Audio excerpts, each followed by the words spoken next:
Hey guys, it's Dr. J, Jason Lipoff. Here's a quick tip on how to start a conversation, communication, whatever, with someone that you don't know. So one way that you can really get good at talking to people and having a really good conversation and listening well is by being completely present in the time. So tip number one is to be totally present in wherever you are. Just appreciate and embrace the moment and wherever you are. Whether like me, I was just in a bank. If you're walking down the street, just enjoy nature, enjoy the air, the people that are walking by, things that are happening, movement, things that are still. Just appreciate, be present in the moment. Tip number two is always be listening, looking, feeling, whatever, with how you can ask another question.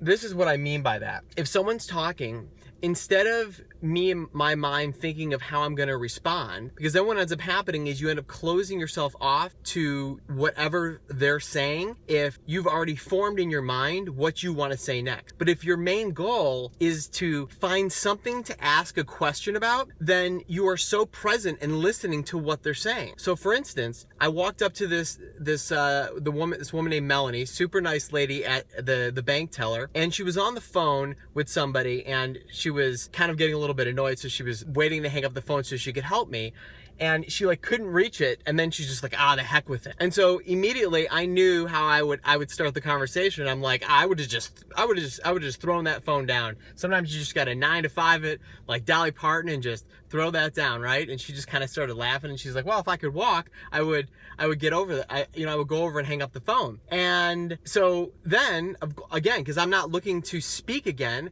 I asked, oh really? Why can't you walk? Are you hurt?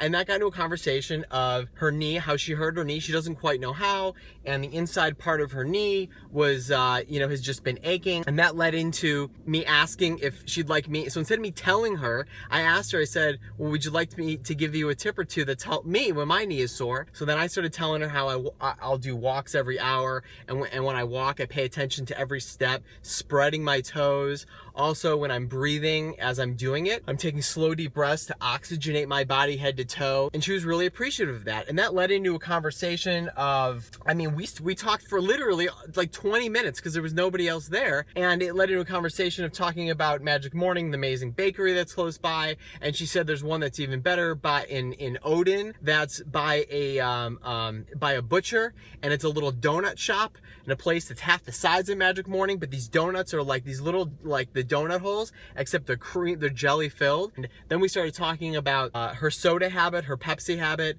and how she wishes that she didn't have the habit, but she feels like she needs it for her caffeine. But yet she was able to quit once when she was on her way to Disney World, and she started throwing up, and she had no taste for Pepsi for a while, and also they didn't serve it at the resort that she was at Disney World. So she was almost forced to quit, and her son says, "Mom, you don't need Pepsi." And so I remember all that because I'm always asking myself, how can I ask another question? So again, that's tip number two.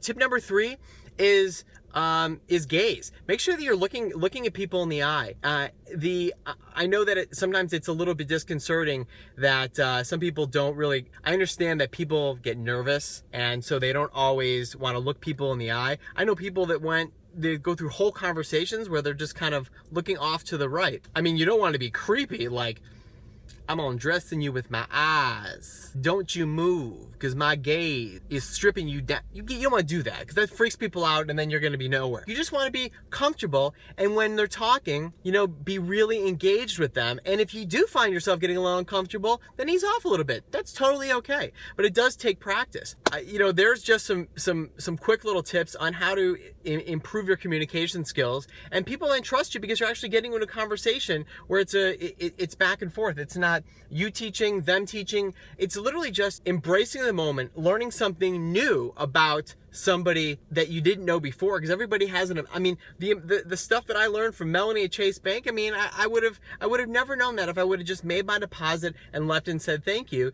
But that's an interesting story, and hopefully I was able to kind of brighten up her day before noon. So I hope that helped, guys. Have a good one. So in conclusion, there's 3 things that I wanted you guys to get out of today to improve your communication skills. Number 1 is to be present. Number 2 is always be looking at the situation with how you can ask a follow-up question rather than make a statement or make a point. Tip number 3 is eyesight. Make sure that you're looking at the person you're talking to, and I forgot to say this before, and smile. Smiling is a wonderful way to bring positive energy to the room, to whoever you're talking to, and it really helps to release dopamine, and positive vibes are just awesome. So there's some 3 tips. I hope that helps, guys.